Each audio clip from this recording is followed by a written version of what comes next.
이 시간 하나님께서 우리에게 주는 말씀은 창세기 19장 23절에서 29절까지의 말씀입니다. 제가 보는 성경으로 구약 24쪽입니다.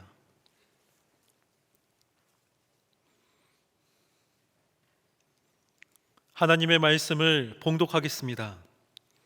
롯이 소알에 들어갈 때에 해가 돋았더라. 여호와께서 하늘 곧 여호와께로부터 유황과 불을 소돔과 고모라에 비같이 내리사 그 성들과 온 들과 성에 거주하는 모든 백성과 땅에 난 것을 다 엎어 멸하셨더라. 롯의 아내는 뒤를 돌아보았으므로 소금 기둥이 되었더라. 아브라함이 그 아침에 일찍이 일어나 여호와 앞에 서 있던 곳에 이르러 소돔과 고모라와 그 온 지역을 향하여 눈을 들어 연기가 옹기 가마의 연기같이 치솟음을 보았더라. 하나님이 그 지역의 성을 멸하실 때 곧 롯이 거주하는 성을 엎으실 때 하나님이 아브라함을 생각하사 롯을 그 엎으시는 중에서 내보내셨더라. 아멘. 용두삼이라는 사자성어의 뜻을 잘 아시죠? 용머리에 뱀꼬리. 처음 시작은 좋지만 끝은 좋지 않다, 나쁘다, 그런 뜻의 사자성어입니다. 용두삼이의 의미와 정반대되는 성경 구절이 있지 않습니까? 개업하시는 분들이 참 좋아하는 성경 구절이죠. 욥기 8장 7절, 내 시작은 미약하였으나 내 나중은 심히 창대하리라, 이 말씀입니다. 근데 오늘 설교 말씀 제목은 처음은 같았으나 나중은 다르다입니다. 사람이 살아가면서 출발은 같았지만 그 도착지는 서로 다른 경우들이 있습니다. 시작은 같았지만 끝은 다를 수 있다, 그 말입니다. 두 친구가 시골 같은 동네에 살았습니다. 가난이 지겨워 가난에서 벗어나고 성공하려고 둘이 함께 서울로 상경했습니다. 세월이 지나고 한 친구는 조폭이 되어 범죄를 저질렀고 쫓기는 신세가 됐습니다.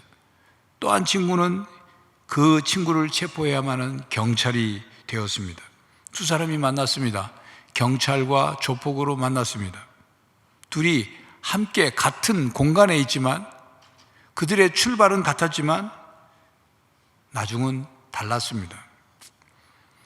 조금씩 삶의 어떤 선택을 해야 될 때 다른 선택을 하였기 때문에 점점 나중이 달라졌습니다. 마침내 서로 같아질 수 없는 정반대의 상황에 처하게 된 것이죠. 창세기 12장부터 시작하는 족장의 역사에서 아브라함과 함께 등장하는 인물 중에 롯은 아브라함의 조카이며 아브라함과 함께 가나안 땅으로 이주했습니다. 롯의 아버지 하란은 아브라함의 형이었지만 안타깝게도 우르에서 죽었습니다. 그래서 그 후에 아브라함이 조카 롯을 거두어서 함께 살게 되었습니다. 아브라함과 롯은 하나님께서 보여줄 땅으로 함께 출발했습니다. 창세기 12장 1절부터 4절까지 말씀을 우리가 한 목소리로 같이 봉독하겠습니다. 여호와께서 아브라함에게 이르시되 너는 너의 고향과 친척과 아버지의 집을 떠나 내가 내게 보여줄 땅으로 가라. 내가 너로 큰 민족을 이루고 내게 복을 주어 내 이름을 창대하게 하리니 너는 복이 될지라. 너를 축복하는 자에게는 내가 복을 내리고 너를 저주하는 자에게는 내가 저주하리니 땅의 모든 족속이 너로 말미암아 복을 얻을 것이라 하신지라. 이에 아브라함이 여호와의 말씀을 따라갔고 롯도 그와 함께 갔으며 아브라함이 하란을 떠날 때 75세였더라. 아브라함이 고향 아버지 집을 친척 집을 땅을 떠나게 된 그 하나님의 말씀 부르심과 그 함께 움직여간 내용이죠. 어떤 싱거운 사람은 방금 읽은 이 12장 4절에 거기에 로또 복권이 나온다고 그렇게 합니다. 뭐냐면 거기 보면 롯도 그와 함께 갔으며 그거 가지고 로또라는 거죠. 싱거운 소리를 하는 그런 유머를 하는 사람도 있습니다. 어쨌든 하나님의 약속과 축복을 받고 아브라함과 롯은 함께 출발했습니다. 시작이 같았다, 그 말입니다. 함께. 그런데 창세기 13장에 보면 롯과 아브라함 사이에 문제가 발생했습니다. 두 사람의 가축이 점점 늘어나자 그 가축을 돌보는 각각의 종들이 서로 싸우게 됐어요. 다투게 됐어요. 목초지와 물은 한정돼 있고 가축은 늘어나서 누가 더 먼저, 누가 더 좋은 곳을 선점하느냐, 이런 등등 때문에 서로 다투게 된 거예요. 갈등이 일어난 거죠. 아브라함과 롯 사이에 불편한 관계가 시작되었습니다. 그 다툼이 계속되도록 방치해 둘 수 없었던 아브라함은 롯을 불러서 이렇게 말했습니다. 13장 8절 9절이죠. 아브라함이 롯에게 이르되 우리는 한 친족이라 나나 너나 내 목자나 내 목자나 서로 다투게 하지 말자.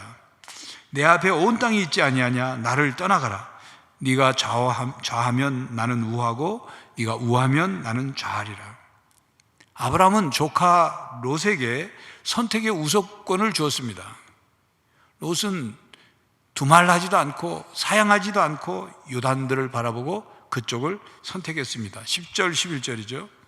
이에 롯이 눈을 들어 요단 지역을 바라본즉 소알까지 온 땅에 물이 넉넉하니 여호와께서 소돔과 고모라를 멸하시기 전이었으므로 여호와의 동산 같고 애굽 땅과 같았더라. 그러므로 롯이 요단 온 지역을 택하고 동으로 옮기니 그들이 서로 떠난지라.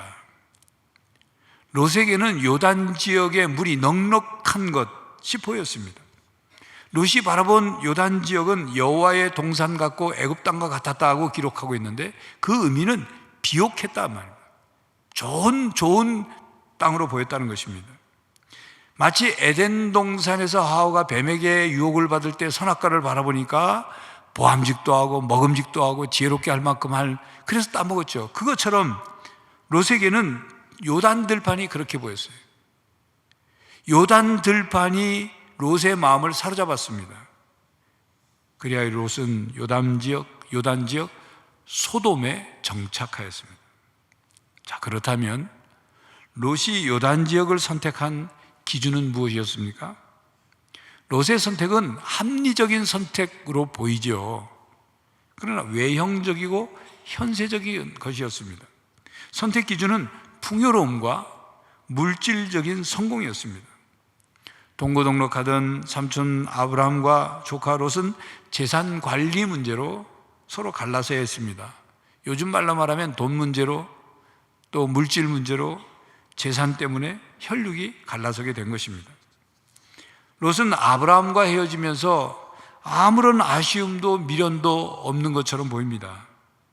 롯은 그동안 아브라함의 그 주도적인 신앙 생활 안에서 함께 신앙생활을 했죠.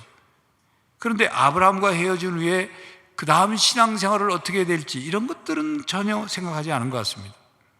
롯은 삼촌 아브라함을 선택하여 부르시고 아브라함을 인도하시고 또 아브라함에게 약속하신 그 하나님의 약속을 하나님이 이루시기 위해서 어떻게 행하셨는지를 경험했어요. 애굽에 내려갔을 때 경험했습니다. 그런데 롯은 하나님께서 아브라함에게 하신 약속 같은 것에는 관심이 없었던 것으로 보여집니다. 하나님께서 아브라함에게 축복하는 자에게는 복을 내리고 저주하는 자에게는 저주를 내리고 그리고 땅의 모든 족속이 아브라함으로 말미암아 복을 얻을 것이라고 하신 그 하나님의 약속을 롯은 기억하지 못하는 것 같습니다. 못한 것인지 안 한 것인지 둘 다일 수도 있죠. 그러니까 롯의 선택의 기준에는 하나님의 약속이나 하나님에 대한 믿음은 없었습니다. 그리고 아브라함은 롯에게는 삼촌이요, 그리고 연장자지요. 그리고 아버지 죽고 난 다음에 삼촌이 자기를 돌보고 보호해준 보호자거든요. 그런데도 눈에 보이는 풍요를 차지하기 위해서 삼촌에게 그냥 빈말이라도 한번 아유 삼촌이 먼저 선택하시죠 라고 한마디 안 하고 덥석 선택합니다.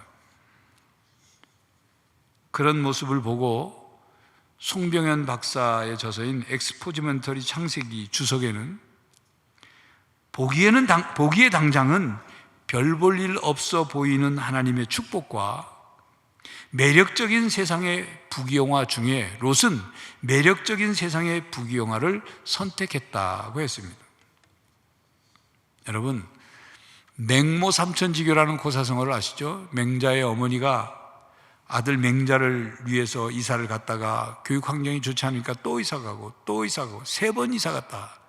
그 맹자 어머니가 자기가 살 집, 자기 가족이 살 곳을 선택하고 이사하는 그 기준이 뭡니까? 바로 자녀의 교육 환경이었어요. 어떤 사람은 오직 자기 살 집을 선택할 때 오직 집값 오를 때, 집값 오를 곳, 그것이 선택의 기준이에요. 그 선택이 무조건 잘못됐다는 것은 아닙니다. 인생의 모든 선택의 기준이 돈, 물질, 이익만을 기준으로 선택하여 산다면 그것이 잘못되는 길이기 때문입니다. 모든 선택의 기준이, 모든 관심의 중심이, 모든 가치의 기준이 돈인 사람이 있어요.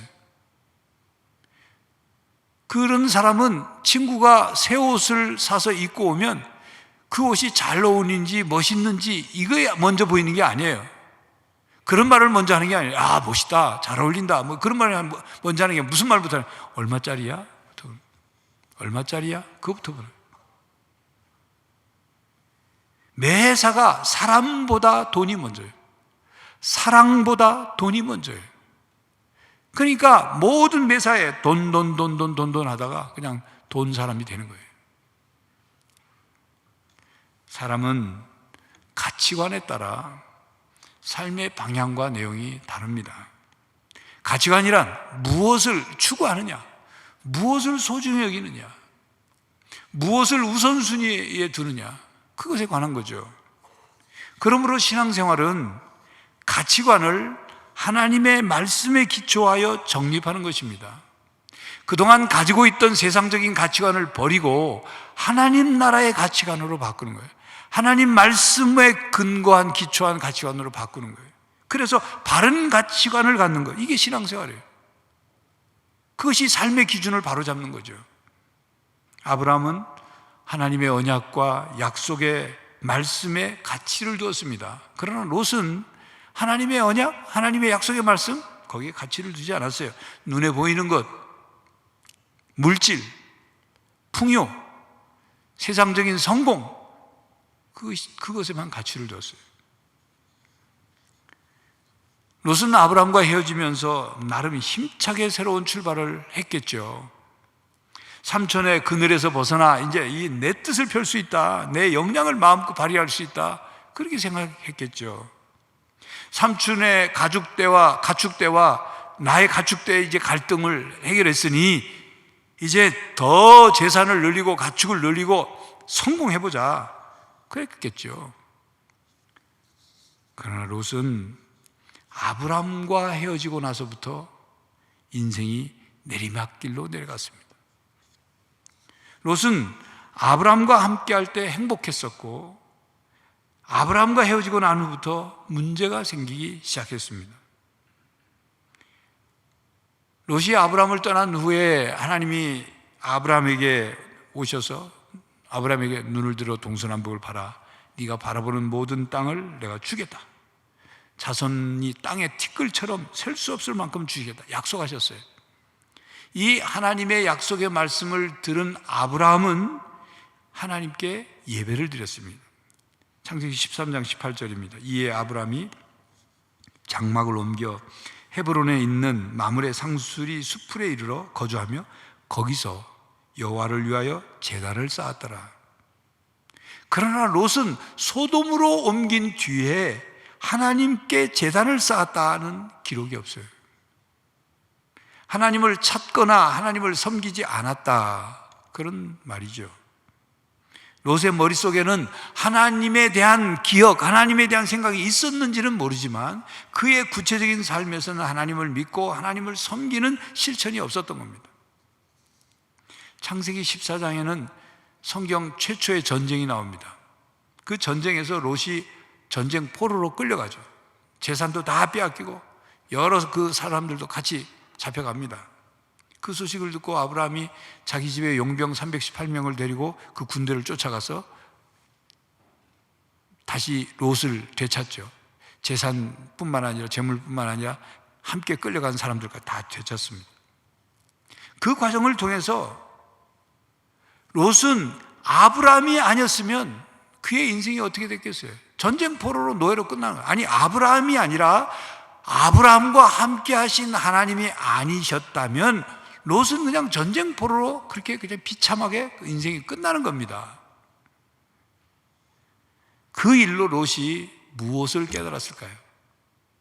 깨달은 것이 있기는 한가요? 성경에 기록은 없습니다. 오늘 본문은 하나님께서 소돔과 고모라 성을 불과 유황으로 심판하신 내용입니다. 그토록 풍요롭고 또 행복하고 세상적인 성공을 꿈꿨던 그 롯이 사는 소돔성에 불과 유황이 비같이 내렸고 그 성들과 온 들판과 그 성의 모든 백성들과 땅의 모든 살아있는 것들이 다 엎어져 멸망당했어요. 아브라함이 그 다음날 아침에 일찍 일어나 멸망당한 소돔과 고모라 성을 바라보니까 마치 옹기가마에서 연기가 올라오는 것처럼 자욱하게 연기만 올라오는 거죠. 그 성에 롯이 살았어요. 그런데 롯은 천사의 지시를 받고 불과 유황 심판에서 피하여서 그곳에서 빠져나올 수 있게 되었죠.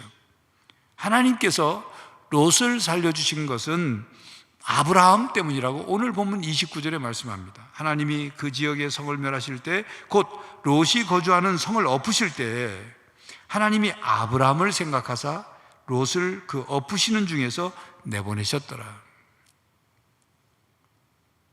그토록 롯이 추구했던 모든 것이 다 연기가 되었어요. 잿더미가 됐어요.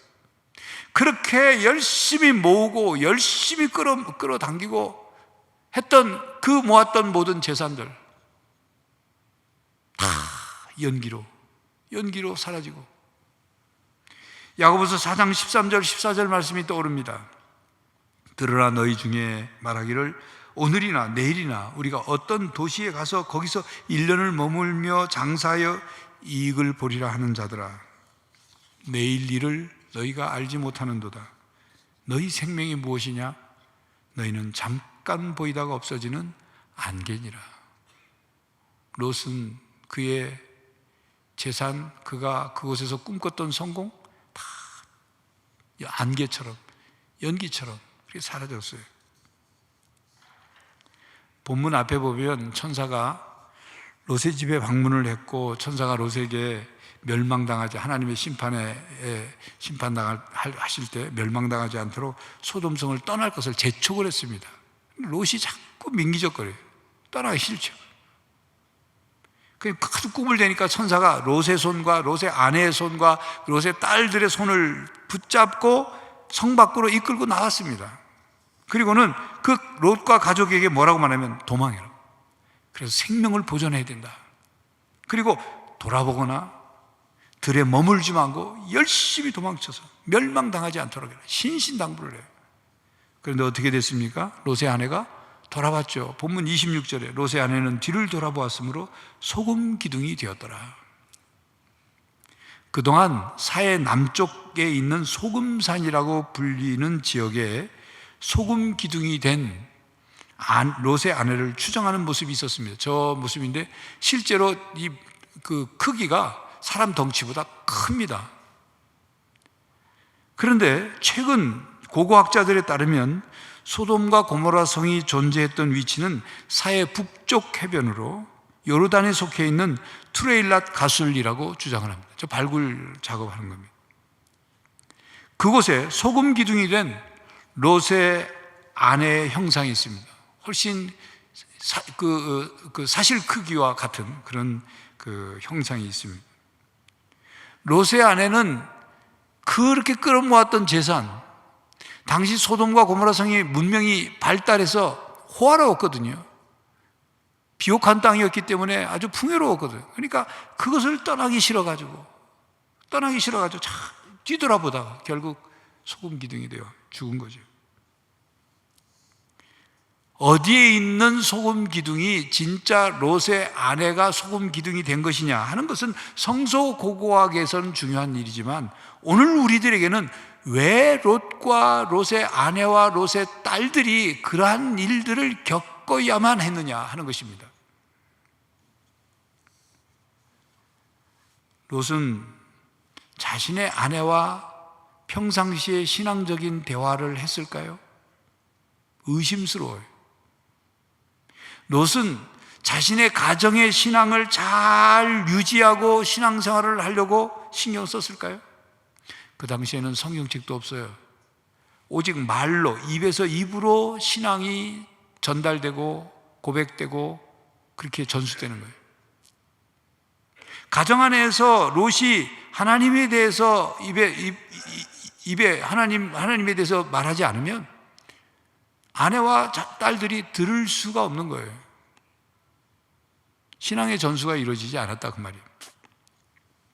19장에 보면 천사들이 롯을 찾아와서 하나님의 심판을 알려주고 소돔성을 빨리 떠나라고 했습니다. 이에 롯이 자기의 딸들과 결혼할 사위들에게 이 말을 전했어요. 14절입니다. 롯이 나가서 그의 딸들과 결혼할 사위들에게 말하여 이르기를 여호와께서 그 성을 멸하실 터이니 너희는 일어나 이곳에서 떠나라 하되 그 사위들은 농담으로 여겼더라. 결혼할 사위들은 농담으로 들었어요. 무슨 소리예요 그게? 왜 그렇게 농담으로 들었을까요? 하나님을 믿지 않으니까, 하나님의 존재를 믿지 않으니까 뭐 하나님이 심판하느니 하나님이 어떻게 하느니 귀에 들어오는 얘기가 아니죠. 신앙이 없었으니까, 하나님이 심판하신다는 말을 들어본 적이 없었으니까. 그렇게 롯의 가족들은 타락한 소돔성 사람들과 함께 죄에 젖어 그렇게 살고 있었던 것입니다.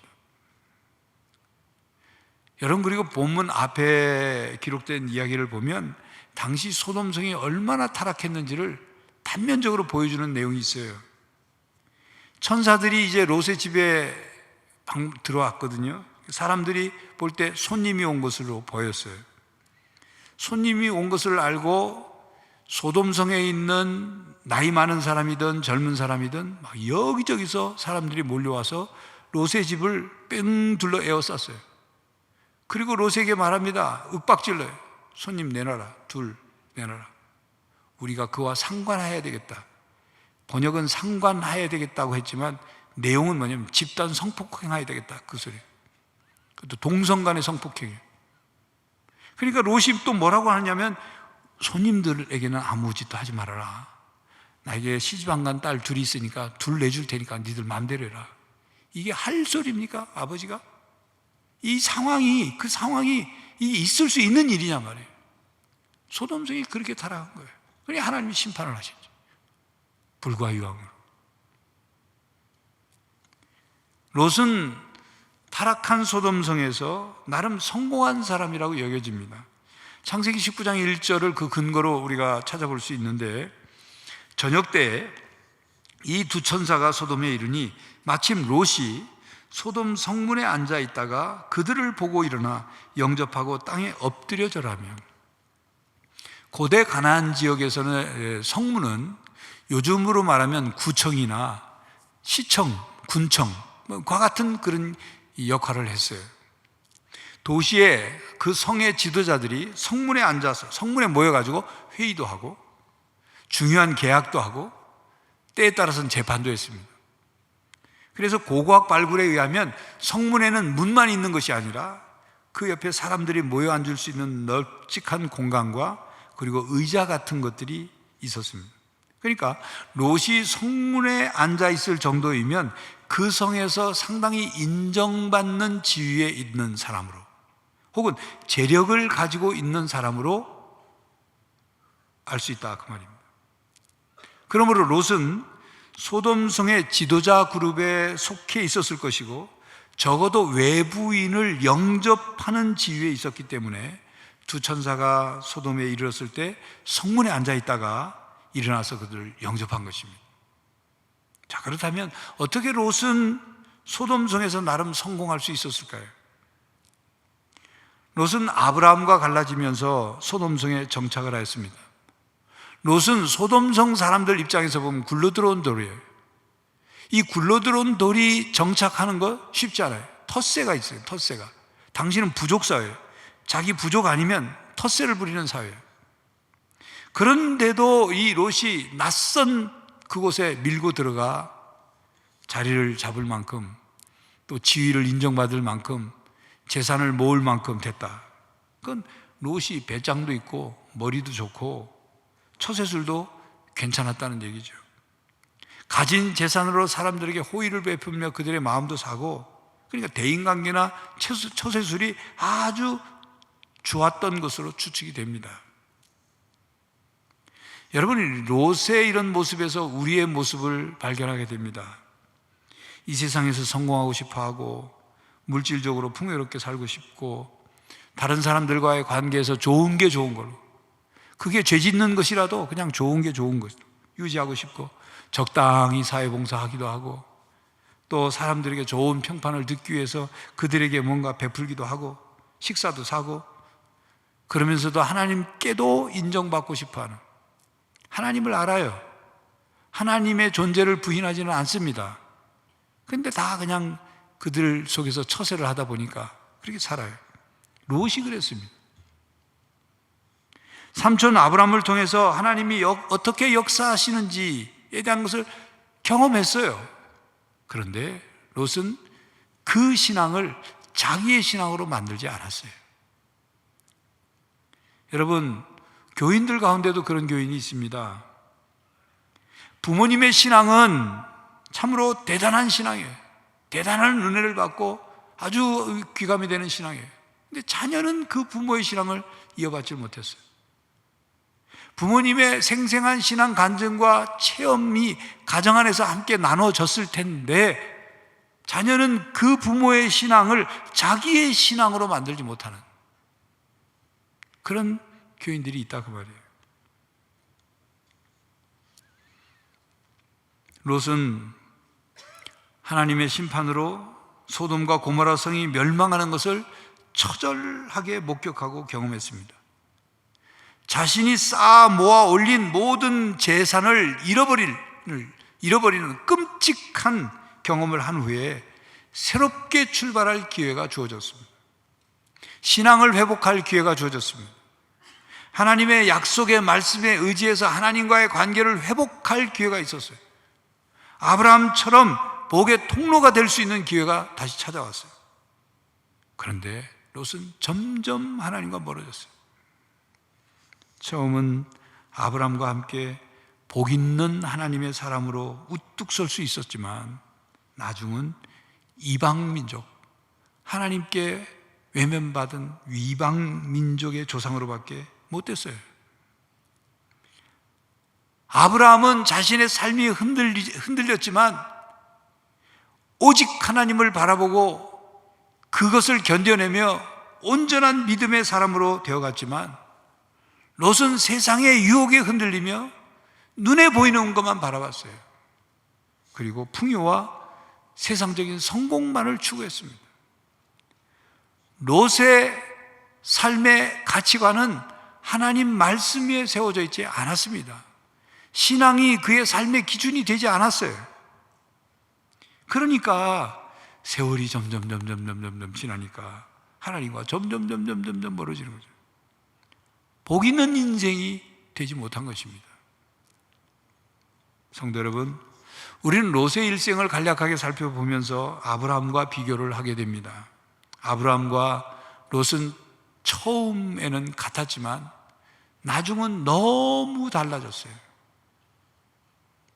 롯은 시작은 아브라함과 같았는데 나중은 내리막길로 가게 되었습니다.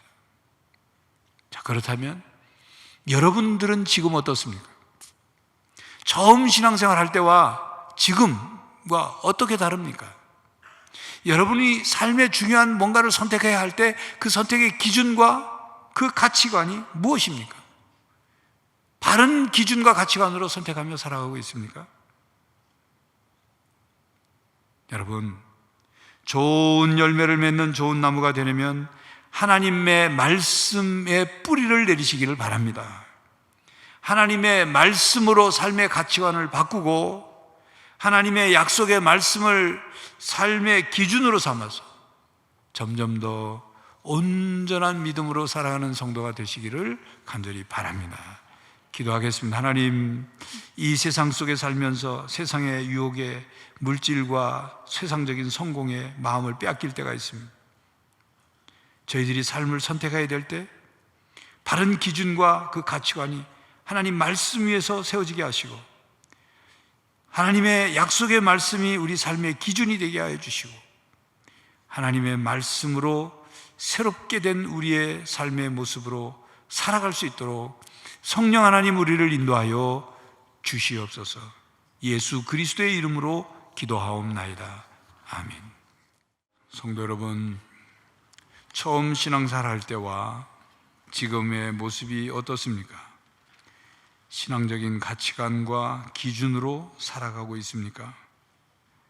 하나님의 말씀으로 삶의 가치관을 바꾸어 가십시오. 롯처럼 점점 나빠지는 것이 아니라 아브라함처럼 믿음이 온전해져 살아가는 성도들이 되시기를 간절히 바랍니다.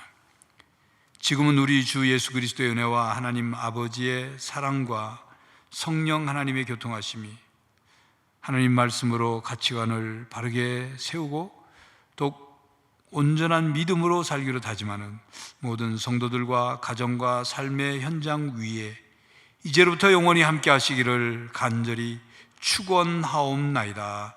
아멘.